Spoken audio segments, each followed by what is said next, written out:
নজিরবিহীন পাহাড়ি ঢলে ধ্বংসস্তূপ নেপালের ৩ জেলা, ৩৯৯ মরদেহ উদ্ধার, নিখোঁজ ২৮ দেশে ১৫০০ পর্যটক। এবার ভারতের বিহার ও উত্তরপ্রদেশে বন্যা সতর্কতা। আমার স্ত্রী ভূমিধসের নিচে চাপা পড়ে যায়। ৪-৫ ঘন্টা পর একটি হেলিকপ্টার এসে আমাকে উদ্ধার করে। এখন পর্যন্ত কোনো আমরা বাংলাদেশি কারোর এরকম নিখোঁজ হওয়া বা মৃত্যুর খবর পাইনি। একজন রেস্কিউ করা গেছে, বাকি ৩১ জনে এখনো কোনো ট্রেস আমরা পাইনি। নেপালে হতাহতদের ঘটনায় সংসদের শোক প্রস্তাব গ্রহণ, নেই বাংলাদেশি আটকে পড়ার তথ্য। বাংলাদেশে এতে অ্যাফেক্টেড হয়েছেন কিনা, যদি হয় তাহলে পরে আমাদেরকে যেন জানান এবং আমরা তাদের সঙ্গে সম্পূর্ণভাবে সহযোগিতা করব। দেখছিলেন প্রধান শিরোনাম। রাত ১১টার সময় সঙ্গে আছি আমি গোলাম রাব্বি। এছাড়াও খেলাধুলার খবর জানাতে খেলার সময় যুক্ত হবেন। রাব্বি, আপনাকে ধন্যবাদ। বিশ্বের নানা প্রান্তের খেলাধুলার খবর জানিয়ে দেব আমি সাব্বির মিথুন। এবার অন্যান্য শীর্ষ সংবাদ। শাহবাগ স্কোয়ারে বক্তৃতা দিয়ে পার্লামেন্টে বক্তৃতা দিয়ে এক কথা না। মাননীয় সদস্যবৃন্দ অপেক্ষা করুন, উত্তর দেন। মাননীয় সদস্য, আমি কি শুনতাম, কেউ তো শুনছেন। কথাই বলতে দেবেন না, এই অ্যাটিটিউড খুবই খারাপ। সংসদে হট্টগোল ওয়াকআউট বিরোধী দলের। সংবিধান সংশোধন কমিটিতে অংশ না নেওয়া জনগণের সঙ্গে প্রতারণা, বললেন স্বরাষ্ট্রমন্ত্রী। সংসদীয় স্বৈরতন্ত্রের অভিযোগ নাহিদের। রাষ্ট্রপতির সঙ্গে সিইসির বৈঠক, সেপ্টেম্বরের স্থানীয় সরকার নির্বাচনের তফসিল। বছরের শেষ দিকে হবে প্রথম ধাপের ভোট, জানালেন প্রধান নির্বাচন কমিশনার। বর্জ্য থেকে বিদ্যুৎ উৎপাদনে বিনিয়োগে আগ্রহী চীন, চুক্তি সেপ্টেম্বর এগিয়ে নিতে চায় রাজনৈতিক সম্পর্ক। ৩ বস্তিতে আবাসন নির্মাণে দেবে ১০,০০০ কোটি টাকা। রংপুরে 4 মার্ডার অভিযুক্ত মুগ্ধ সিদ্ধার্থের ডিএনএ ও ডোপ টেস্টের সিদ্ধান্ত মেলেনি ধর্ষণের আলামত, দ্রুত রহস্য উন্মোচনের দাবি জামায়াতের। বলবীর বল উন্নত মম শির, শির নেহারি আমারই নত শির ওই শিখর হিমাদ্রির। স্বাধীনতা থেকে জুলাই অভ্যুত্থান সব আন্দোলনের অনুপ্রেরণা জাতীয় কবি, সমাধিতে শ্রদ্ধা জানিয়ে রিজভি। ৩১ আগস্ট থেকে শিক্ষা প্রতিষ্ঠানে নজরুল প্রতিযোগিতা।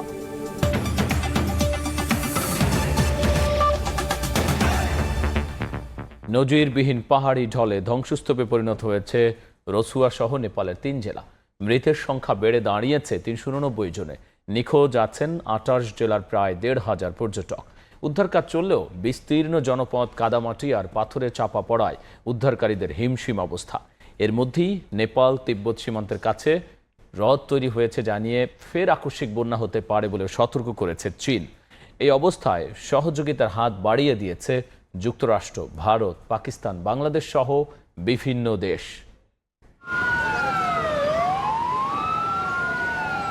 আবারও ক্ষতবিক্ষত হিমালয় কন্যা নেপাল। ২০১৫ সালের ভয়াবহ ভূমিকম্পের ১০ বছর পর এবার প্রলয়ঙ্করী পাহাড়ি ঢলে লণ্ডভণ্ড দেশটির তিব্বত সীমান্তবর্তী ৩ জেলা। মাইলের পর মাইল কেবল ধ্বংসস্তূপ, কাদামাটি আর পাথরে চাপা পড়েছে বাড়িঘর, রাস্তাঘাট সহ সবকিছু। স্রোতের তোরে ভেসে গেছে সড়ক, সেতু, বিদ্যুৎ কেন্দ্র। নিশ্চিহ্ন জনপদ জুড়ে এখন কেবল হাহাকার।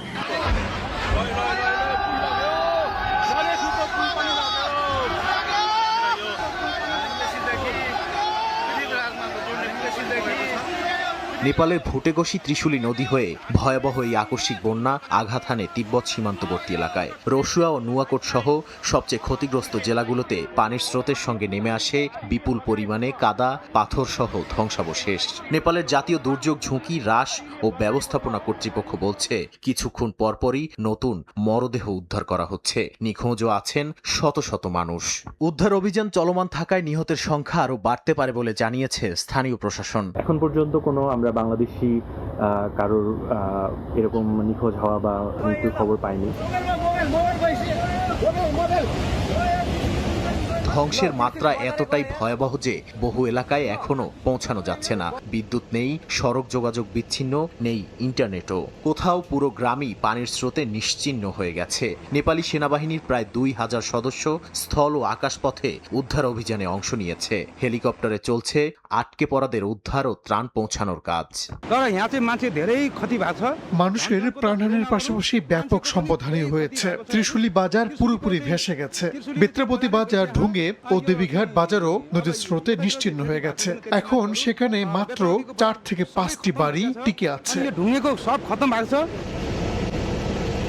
প্রথম দিকে এই দুর্যোগের পেছনে ভূমিকম্পকে দায়ী করা হলেও পরে অবশ্য তথ্য সংশোধন করা হয়। যুক্তরাষ্ট্রের ভূতাত্ত্বিক জরিপ সংস্থা USGS জানিয়েছে কোনো ভূমিকম্প হয়নি। হিমবাহের একটি বিশাল অংশ ধসে পড়া এবং এর সঙ্গে নেমে আসা পাথর, কাদা ও ধ্বংসাবশেষ থেকেই সৃষ্টি হয় এই বিপর্যয়কর পাহাড়ি ঢল।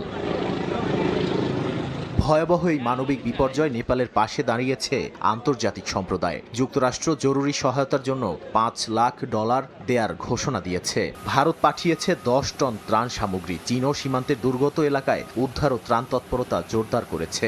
ইউরোপীয় ইউনিয়ন, যুক্তরাজ্য, কানাডা, পাকিস্তান, বাংলাদেশ সহ আরও কয়েকটি দেশ সহায়তার আশ্বাস দিয়েছে।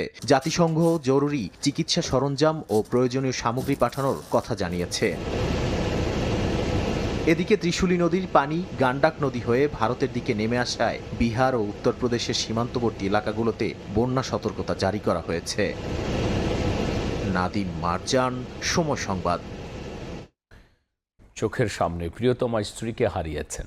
প্রকৃতির কাছে অসহায় হয়ে ঘন্টার পর ঘন্টা ছাদে আটকে ছিলেন কেশব প্রসাদ বাড়াল।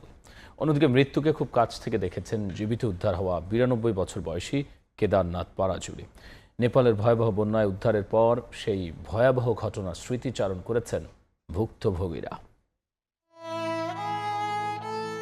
প্রকৃতির কাছে যেন একটু করুণা ধার চাচ্ছেন এই বৃদ্ধা। সর্বস্ব হারিয়ে চোখে মুখে এখন শুধুই বিষাদের ছায়া। এমন শত শত হৃদয় বিদারক গল্পের জন্ম দিয়েছে নেপালের আকস্মিক পাহাড়ি ঢল।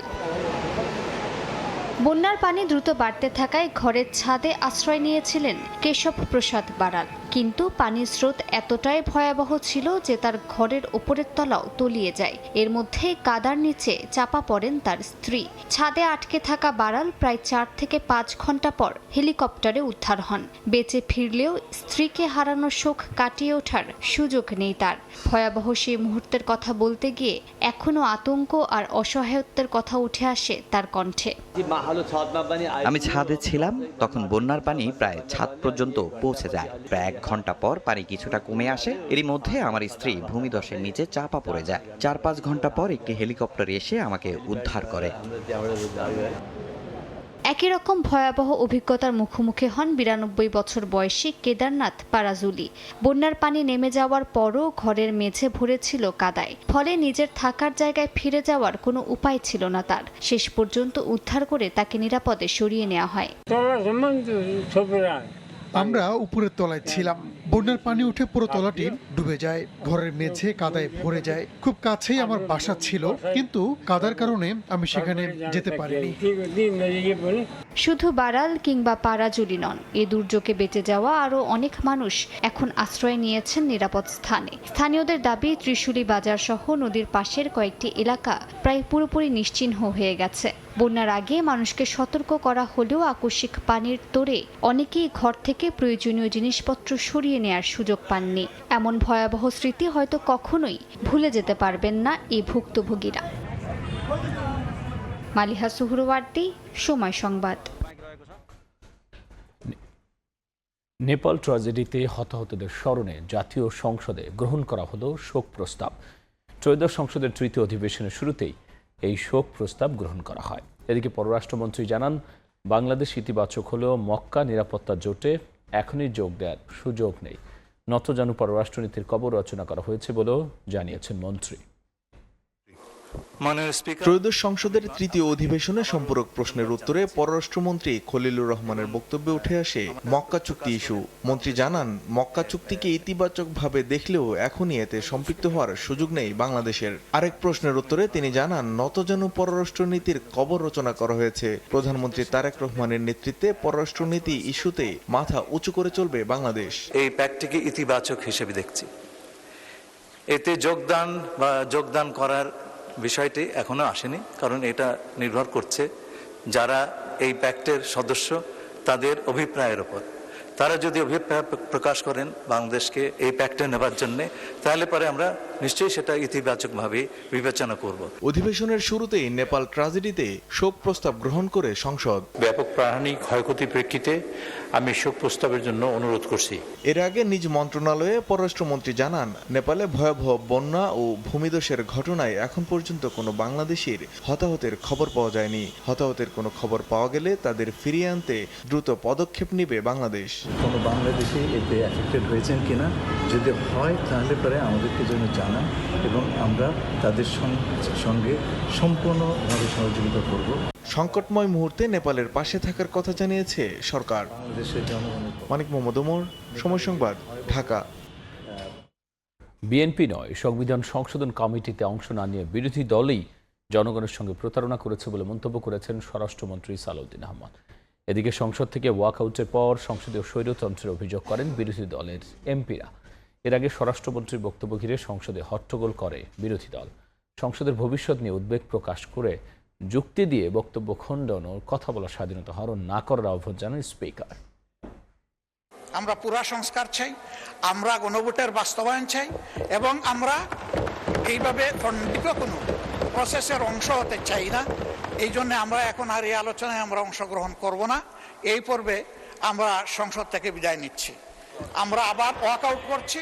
সংস্কার আর গণভোটের পূর্ণ বাস্তবায়নের দাবিতে ত্রয়োদশ সংসদের তৃতীয় অধিবেশনের প্রথম দিন ওয়াকআউট করে বিরোধী দল। আলোচনায় অংশগ্রহণ করেন, পক্ষ বিপক্ষ বিতর্ক থাকবে। আইন প্রণয়ন কার্যক্রমের সহযোগিতা না করার উদ্দেশ্যে অধিবেশন ত্যাগ করার অভিযোগ তোলেন স্বরাষ্ট্রমন্ত্রী। উদ্দেশ্য ছিল প্রধানত এই আইন প্রণয়ন কর্মকাণ্ডে সহযোগিতা না করা। এই আইনগুলো পার্লামেন্টে আসুক, এই দাবি প্রথম সেশন থেকে তাদেরই ছিল। ওয়াকআউটের পরে অধিবেশন কক্ষের বাইরে এসে স্পিকারের বিরুদ্ধে পক্ষপাত ও সংসদীয় স্বৈরতন্ত্রের অভিযোগ তোলে বিরোধী দল। আমরা একটা সংসদীয় একটা স্বেচ্ছাচারিতা দেখতে পাচ্ছি, সংসদীয় একটা স্বৈরতন্ত্র দেখতে পাচ্ছি সরকারের পক্ষ থেকে, যেখানে স্পিকার এবং সরকার দল তারা এককভাবে এই পুরা জিনিসটা পরিচালনা করছে সংসদ। ফলে সেটার প্রতিবাদ স্বরূপ আমরা বের হয়ে এসেছি। সংসদের বাইরে স্বরাষ্ট্রমন্ত্রী বলেন, বিএনপি নয় বরং সংবিধান সংশোধন কমিটিতে অংশ না নিয়ে বিরোধী দলই প্রতারণা করেছে জনগণের সঙ্গে। বক্তৃতা দিয়ে পার্লামেন্টে বক্তৃতা দিয়ে এক কথা না, নির্ধারিত। এর আগে জামায়াতের সংসদ সদস্য শফিকুল ইসলামের সম্পূরক প্রশ্নের উত্তরে স্বরাষ্ট্রমন্ত্রী সালাহউদ্দিন আহমেদের বক্তব্যের প্রেক্ষিতে শুরু হয় বিরোধী দলীয় এমপিদের হট্টগোল। পরিস্থিতি স্বাভাবিক করতে বেগ পেতে হয় স্পিকারকে। সংসদে তো কথা বলার জায়গা, কথার মাধ্যমে যুক্তির মাধ্যমে অপর পক্ষের বক্তব্যকে খণ্ডন করা যাবে। কথা বলার স্বাধীনতা হরণ করবেন না। পরামর্শ সহিষ্ণুতা না থাকলে গণতন্ত্র ব্যর্থ হবে এই দেশে। পরে ফ্লোর পেয়ে স্বরাষ্ট্রমন্ত্রীর বক্তব্যে তীব্র সমালোচনা করেন বিরোধী দলীয় নেতা। সংসদ অধিবেশন যেদিন থেকে বসা শুরু হয়েছে সেদিন থেকেই তিনি তুচ্ছ তাচ্ছিল্য করে সবাইকে তিনি বলেছেন যে এই সংসদে তিনি শিক্ষকের ভূমিকা পালন করবেন। আমরা তার ছাত্র হওয়ার জন্য এখানে আসি নাই মাননীয় স্পিকার। সঙ্গীরা তো মনে করে, আমি নিজেও মনে করি যে এইটা কালচারাল না, এইটা পার্লামেন্টারিয়ান ফ্যাসিজম, এটা হওয়া উচিত না। হাতিকুর রহমান তমাল, সময় সংবাদ, ঢাকা। বঙ্গভবনে রাষ্ট্রপতি মির্জা ফখরুল ইসলাম আলমগীরের সঙ্গে সাক্ষাৎ করেছেন প্রধান নির্বাচন কমিশনার। বৈঠকে স্থানীয় সরকার নির্বাচনের সার্বিক প্রস্তুতি এবং বিভিন্ন বিষয় নিয়ে আলোচনা হয়েছে। বিকেলে ব্রিফিংয়ের কথা জানিয়েছেন সিইসি। বলেন, সেপ্টেম্বরে ঘোষণা করা হবে স্থানীয় সরকার নির্বাচনের তফসিল। বছরের শেষ দিকে হবে প্রথম ধাপের ভোট। দেশের 23তম রাষ্ট্রপতি মির্জা ফখরুল ইসলাম আলমগীরের সঙ্গে প্রধান নির্বাচন কমিশনারের এটি প্রথম সাক্ষাৎ। বৃহস্পতিবার দুপুরে সিসিএএমএম নাসির উদ্দিনের নেতৃত্বে কমিশনার আব্দুর রহমান এল মাসুদ, মোহাম্মদ আনোয়ারুল ইসলাম সানাউল্লাহ সহ ইসি সচিবালয়ের ঊর্ধ্বতন কর্মকর্তারা বঙ্গভবনে যান। রাষ্ট্রপতির সঙ্গে সাক্ষাতের পর বিকেলে ব্রিফিং করে সিইসি বলেন, ত্রয়োদশ জাতীয় নির্বাচন অত্যন্ত সুন্দর ও সফল হয়েছে বলে জানিয়েছেন রাষ্ট্রপতি। সেই ধারা বজায় রেখে আসন্ন স্থানীয় সরকার নির্বাচন নিরপেক্ষ ও গ্রহণযোগ্য করতে প্রস্তুতির কথা রাষ্ট্রপতিকে জানিয়েছে কমিশন। বারবার করে উনি বলেছেন যে আপনারা একটা অত্যন্ত সুন্দর একটা নির্বাচন দিয়েছেন, খুব শান্তিপূর্ণভাবে নির্বাচনটা হয়েছে, খুব ভালোভাবে নির্বাচন হয়েছে, দেশে বিদেশে প্রশংসিত হয়েছে, এরকম একটা নির্বাচন আপনারা দিয়েছেন। আমি এটার পরে বললাম যে স্যার, আমরা তো একইভাবে স্থানীয় সরকার নির্বাচনটাও করতে চাই।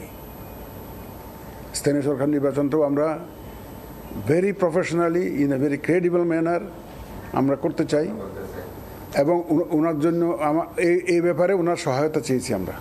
সেপ্টেম্বরেই স্থানীয় সরকার নির্বাচনের তফসিল দেয়া হবে বলে জানান প্রধান নির্বাচন কমিশনার। পার্টিকুলারলি ওই যে ঠাকুরগাঁওয়ের জন্য আবার একটা বাই ইলেকশন আছে, ওটাও আমার 90 দিনের মধ্যে শেষ করতে হবে।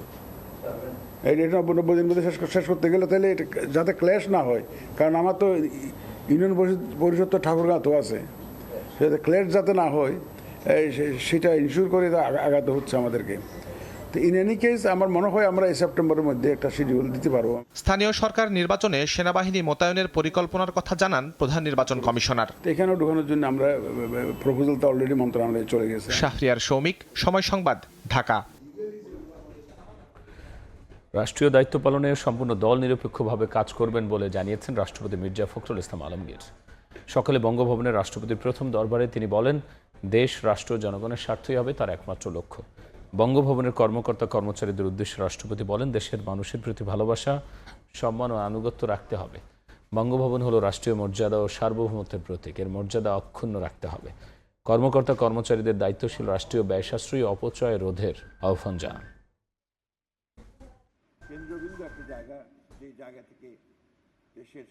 আমি এখন সম্পূর্ণভাবে একজন দল নিরপেক্ষ মানুষ এবং আমার রাষ্ট্রের রাষ্ট্রপতি হিসেবে দায়িত্ব গ্রহণ করার পরে আমি সব কিছুর রাজনীতির ঊর্ধ্বে আমি থাকবো বলেই আমি শপথ নিয়েছি। আমার সামনে একটাই মূল উদ্দেশ্য, লক্ষ্য, সেটা হচ্ছে আমার দেশ, আমার রাষ্ট্র, আমার জনগণ। সকল রাষ্ট্রীয় ব্যয়ের ক্ষেত্রে আমাদেরকে সাশ্রয়ী হতে হবে এবং জনগণের অর্থ যেন অপচয় না হয় সেদিকে আমাদেরকে সব সময় সতর্ক দৃষ্টি রাখতে হবে। আইনের শাসন না থাকলে মেধাকে কাজে লাগানো সম্ভব না মন্তব্য করেছেন বিএনপির ভারপ্রাপ্ত মহাসচিব রুহুল কবির রিজভী। রাজধানীর রমনায় জাতীয় প্রকৌশলী সম্মেলনে মন্তব্য করেন তিনি। রুহুল কবির রিজভী বলেন, মবক্রেসি থাকলে মেরিটোক্রেসি কিভাবে থাকবে? স্নাতকোত্তর পাশ করাদের চাকরির বাজার সংকুচিত জানিয়ে তিনি বলেন, দেশের ইঞ্জিনিয়ারদের কাজে লাগাতে না পারলে অর্থনীতির চাকা ঘুরবে না। যেসব রাজনীতিবিদ নীতি নির্ধারণী পর্যায়ে আছেন তাদের এই বিষয়ে ভাবতে হবে।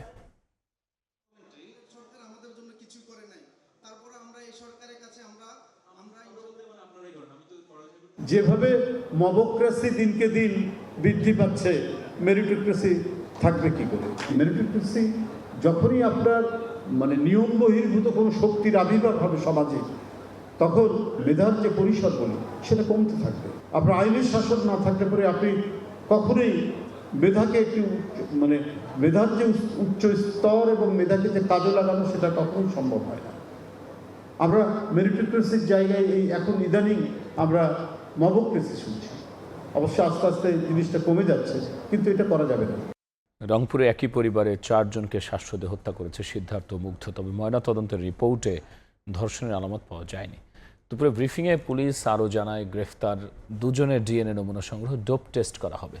এদিকে 4 মার্ডারের প্রকৃত রহস্য উদ্ঘাটনে নিরপেক্ষ তদন্তের দাবি জানিয়েছেন জামাতের সেক্রেটারি জেনারেল মিয়া গোলাম পারওয়ার।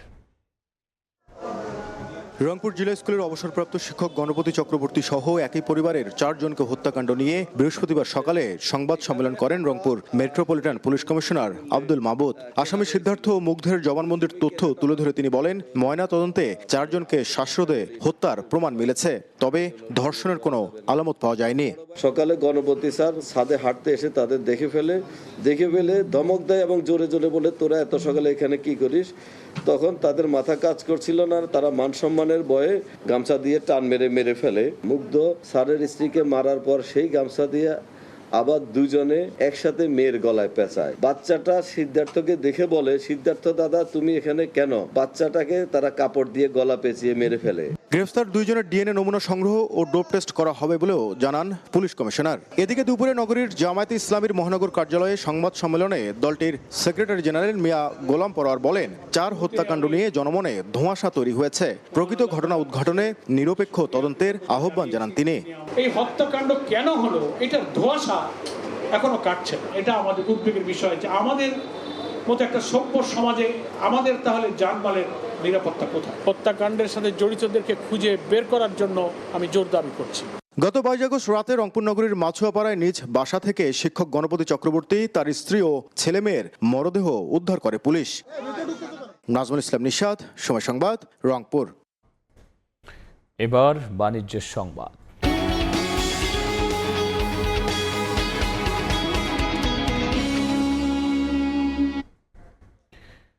আমিনবাজারের বর্জ্য থেকে বিদ্যুৎ উৎপাদন প্রকল্পে বিনিয়োগ করতে চায় চীন। চুক্তি সেপ্টেম্বর এবং 2028 সালেই হবে বিদ্যুৎ উৎপাদন।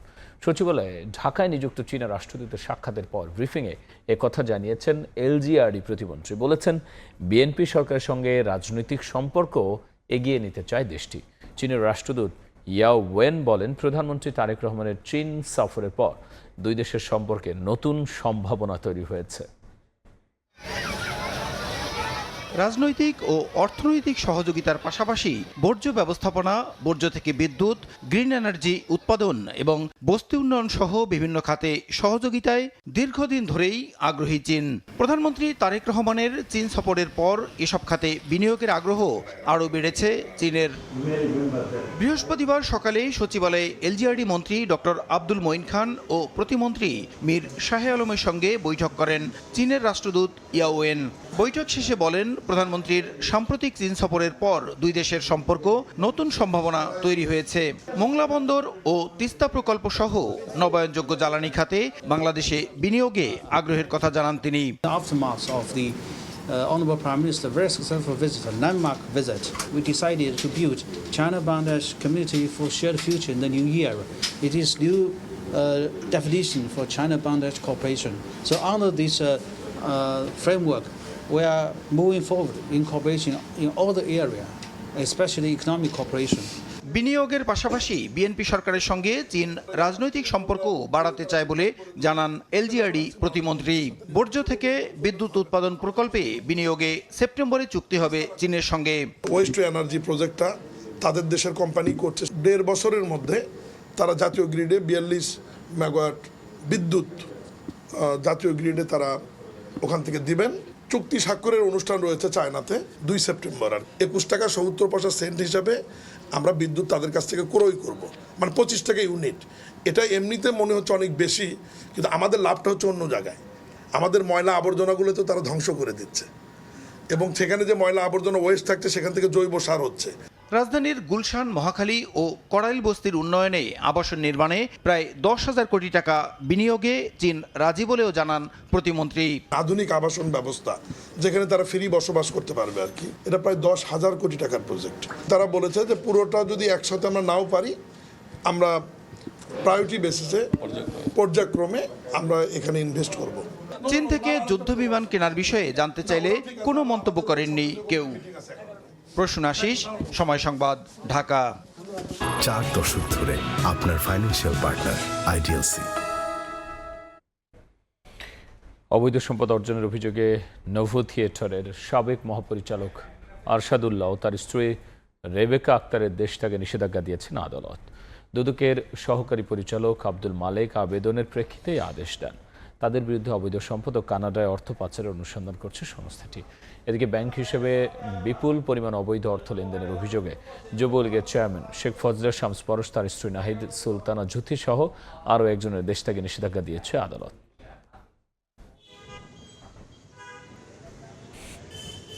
সাবেক মহাপরিচালক জনাব আরশাদুল্লাহ এবং তার স্ত্রী রেবেকা আক্তারের বিদেশ যাত্রায় নিষেধাজ্ঞা দিয়েছেন বিজ্ঞ আদালত। দুর্নীতি দমন কমিশনে তাদের জ্ঞাত আয় বহির্ভূত সম্পদ অর্জনের অভিযোগে অনুসন্ধান চলমান রয়েছে। অনুসন্ধানকারী কর্মকর্তা বিজ্ঞ আদালতে তাদের বিদেশ যাত্রা রহিতকরণের জন্য বিজ্ঞ আদালতে আবেদন করেছিলেন। তার প্রেক্ষিতে আজ বিজ্ঞ আদালত তাদের বিদেশ যাত্রায় নিষেধাজ্ঞা দিয়েছেন। সৌদি আরবে সোফা কারখানায় আগুনে নিহত 16 বাংলাদেশের মধ্যে প্রথম দফায় 9 জনের মরদেহ দেশে ফিরেছে। আগুনে পুরো বিকৃত হয়ে যাওয়া বাকি 7 জনের পরিচয় শনাক্তে ডিএনএ পরীক্ষা করা হচ্ছে। তাদের মরদেহ দ্রুত দেশে ফিরিয়ে আনার কথা জানিয়েছে সরকার। গত 9 আগস্ট সৌদি আরবের রাজধানী রিয়াদের একটি সোফা কারখানায় ভয়াবহ আগুনে প্রাণ হারান 16 বাংলাদেশি কর্মী। প্রথম দফায় শনাক্ত হওয়া 9 বাংলাদেশের মরদেহ বৃহস্পতিবার বিকাল 4টার দিকে একটি ফ্লাইটে শাহজালাল আন্তর্জাতিক বিমানবন্দরে পৌঁছায়। স্বজনদের আহাজরিতে ভারী হয়ে ওঠে বিমানবন্দরের পরিবেশ। একমাত্র উপার্জনক্ষম ব্যক্তিকে হারিয়ে অনিশ্চয়তায় পরিবারগুলো। ঢোকার 8 মাস হচ্ছে, কোনো বেতন পায় না। বেতন পাবে সোমবারের দিন, রবিবারের দিন এই দুর্ঘটনা ঘটছে।